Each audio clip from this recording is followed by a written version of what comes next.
Hello students, welcome back and this is your lecture number 1 for chapter number 6 metallurgy class 10 ICSE। इस video में हम जो आपका पहला वीडियो रहेगा इसमें हम जानेंगे हम सिर्फ इंट्रोडक्टरी पार्ट जो आपके 1 मार्क्स या 2 मार्क्स क्वेश्चन में आ जाते हैं, जैसे आपका मेटलर्जी की डेफिनेशन हो गई, what are ore, matric, what are the properties of metal, so how they are different from the non-metal. All these things we are going to discuss in this video. So lecture number 1 will be an introductory part and one by one we are going to cover the whole chapter. So let's start with metallurgy.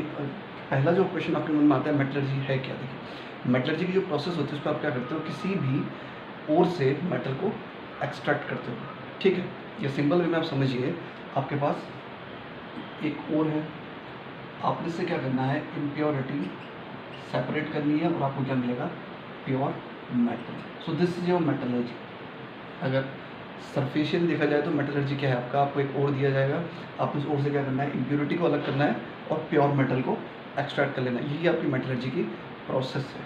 ठीक है, लेकिन अंदर क्या है, इसके पास कई तरह की आपको प्रोसेस जानी पड़ती है, ऐसे आपकी इम्प्योरिटीज़ सेपरेट नहीं होती है। ठीक है, इसकी इम्प्योरिटी सेपरेट करने आपको कई तरह की प्रोसेस जाना पड़ता है, तो उन सारी प्रोसेस को डिटेल में पढ़ा जाता है मेटलर्जी के अंदर। लेकिन अगर मेन तरीके से आप देखें कि मेटलर्जी होती क्या है, सिंपली मेटलर्जी एक प्रोसेस जहाँ पर आप क्या करते हो, किसी मिनरल से जो और आपका क्या होता है, मिनरल ही होता है, जिससे आप क्या करते हो, इम्प्योरिटी को सेपरेट करते हो और प्योर मेटल को एक्सट्रैक्ट कर ले। तो सिंपली मेटलर्जी की डेफिनेशन तो ये है कि the extraction, the profitable extraction of metal from its ore, that much is your metallurgy. Okay, लेकिन ये प्रोसेस इतनी सिंपल नहीं है, डेफिनेशन तो सिंपल, लेकिन अंदर क्या है, इस इम्प्योरिटी को सेपरेट करने के लिए आपको कई तरह की प्रोसेसेस के थ्रू जाना पड़ता है। तो इन सभी प्रोसेस को डिटेल पढ़ते हैं मेटलर्जी के अंदर डिटेल वाइज। ठीक है, तो कुछ टर्म्स है जो आपको आने चाहिए। देखिए मेटलर्जी में कुछ टर्म्स है जो आपको आने चाहिए। पहले तो आपकी डेफिनेशन मेटलर्जी होती क्या है, फिर आपके पास एक टर्म आता है, सबसे पहला टर्म जो आपको आना चाहिए वो है आपका मिनरल।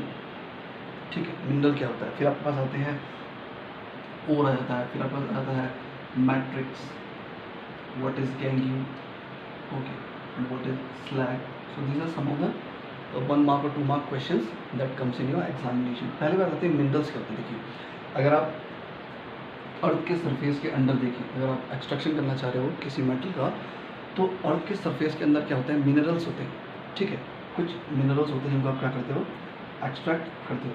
ठीक है, मैं बात कर रहा हूँ मिनरल्स की। अब सपोज करते हैं कि एग्जांपल लेते हैं कि यहाँ पर से आपको एक्सट्रैक्ट करना है क्या, सपोज आपको आयरन एक्सट्रैक्ट करना है। ठीक है, तो आयरन के आपको कई मिनरल मिल सकते हैं। ठीक है, जैसे आपको मिल गया हेमेटाइट मिल गया, ठीक है, आपको मैग्नेटाइट मिल गया, आयरन पायराइट मिल गया, कई तरह के मिनरल्स आपको मिल गए। तो जिन मिनरल से आप आयरन को एक्सट्रैक्ट कर सकते हो उनको आप क्या कह देते हो, सिंपली आप उनको मिनरल कह देते हो। ठीक है, जहाँ से आप एक्सट्रैक्शन कर सकते हो वो सारे मिनरल्स हैं, लेकिन इनमें से जो सबसे ज़्यादा प्रॉफिटेबल एक्सट्रैक्शन देता है, फिर हम उसको क्या कह देते हैं, फिर वो बन जाता है आपका ओर। ठीक है, every ore is a mineral but every mineral is not a ore. क्यों? क्योंकि हर मिनरल आपको प्रॉफिटेबल एक्सट्रैक्शन नहीं देने वाला है किसी मेटल का, लेकिन अगर आपको उसका ओर पता है तो आप ओर से क्या कर सकते हो, उसका प्रॉफिटेबल एक्सट्रैक्शन कर सकते हो। क्यों? क्योंकि इस पर्टिकुलर ओर में जो कंटेंट होगा आपके मेटल का वो ज़्यादा निकलता है कंपैरिजन में अदर मिनरल्स के। ठीक है, एग्जाम्पल ये मैं बता दिया, सपोज आप आयरन एक्सट्रैक्ट करना चाह रहे हो तो आपके पास हेमेटाइट है, मैग्नेटाइट है, आयरन पायराइट्स हैं। ठीक है, पैथिक आयरन है, कई तरह के मिनरल्स होते हैं।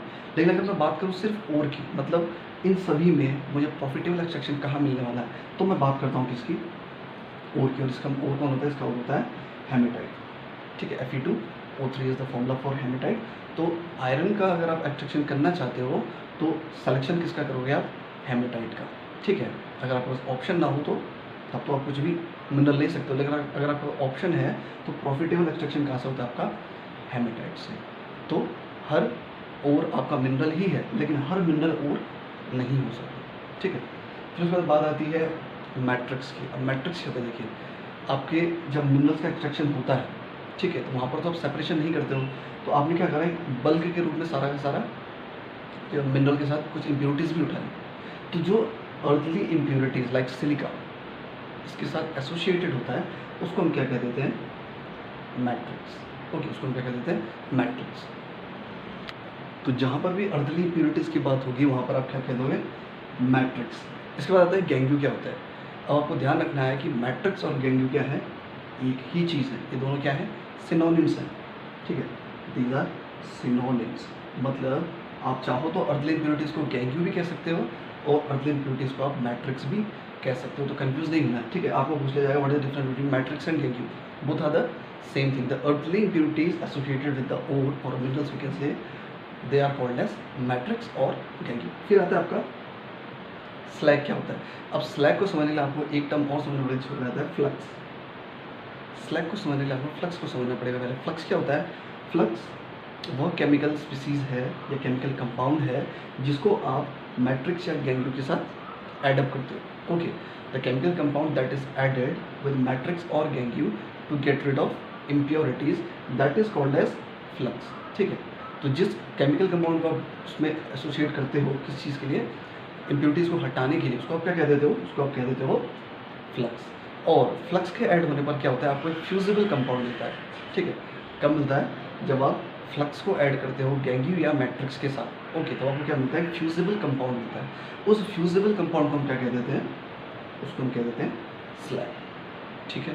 तो ये आपकी इंट्रोडक्टरी टर्म से जो आपको आने ही चाहिए। पहला क्या था आपका? मिनरल। मिनरल क्या है? सिंपली आपने बल्क में क्या कर लिया, सारा का सारा मिनरल वगैरह सब उठा लिया। अब उसमें क्या होगा आपके पास?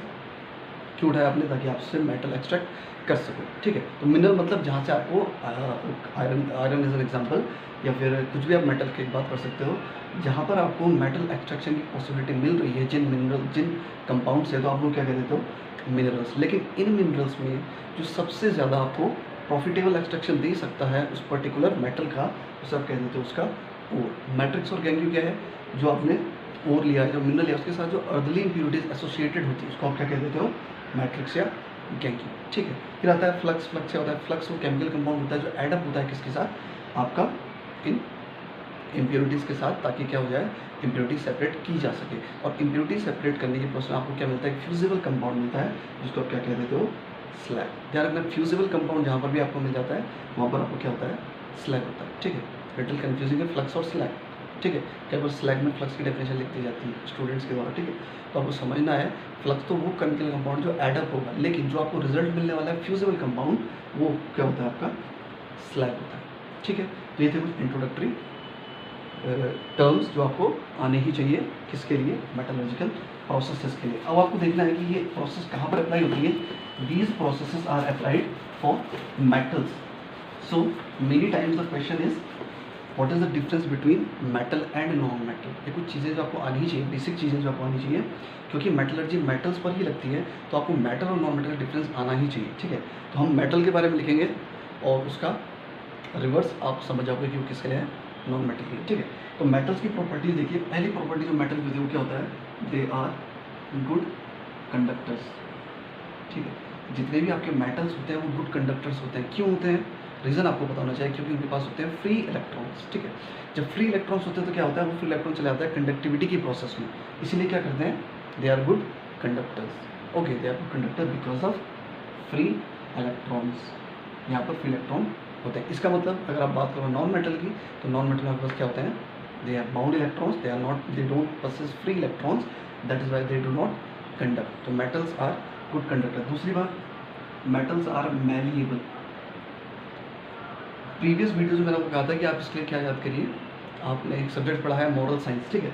तो शॉर्ट फॉर्म है MS, ठीक है। तो मैलिएबल वर्ड जहाँ पर आता है वहाँ पर आपको क्या याद रखना है? S यानी शीट, ठीक है। MS, ठीक है। तो मैलिएबल मतलब शीट। इसका मतलब metals can be converted into the form of sheets, ठीक है। मैलिएबल का मतलब क्या हो गया?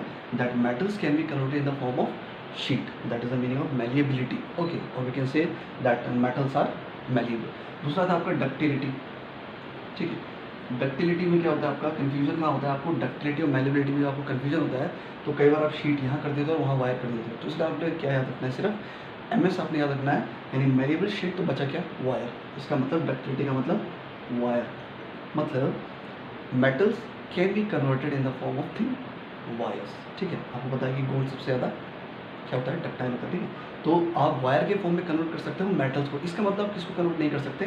नॉन मेटल्स को। इसलिए मैं आपको नॉन मेटल नहीं लिखा रहा, क्योंकि इसका रिवर्स आपको सिर्फ याद रखना है, ठीक है। तो आप कह सकते हो that non metals are bad conductor, they are not malleable, they are not ductile, ठीक है। और आपको पता है नॉर्मल से चाहिए वैलेंसी क्या होती है इनकी? 1 2 या 3, ठीक है। आप कैसे लिखते हो? +1 +2 या +3, और अगर आप बात करते हो नॉन मेटल तो आपका -1, -2 या -3। तो ये होता है आपके good conductor, they are malleable and they are ductile. ये सब properties, these are basic property that you should know. Okay, तो मेटलर्जी आपकी कहाँ लगती है? मेटलर्जी प्रोसेस आपकी लगती है किसके ऊपर? मेटल्स के ऊपर। तो आपको मेटल्स और नॉन मेटल्स का डिफरेंस आना ही चाहिए, ठीक है। ये था आपका introductory video regarding your metallurgy. Simple video था, छोटा शॉर्ट वीडियो है।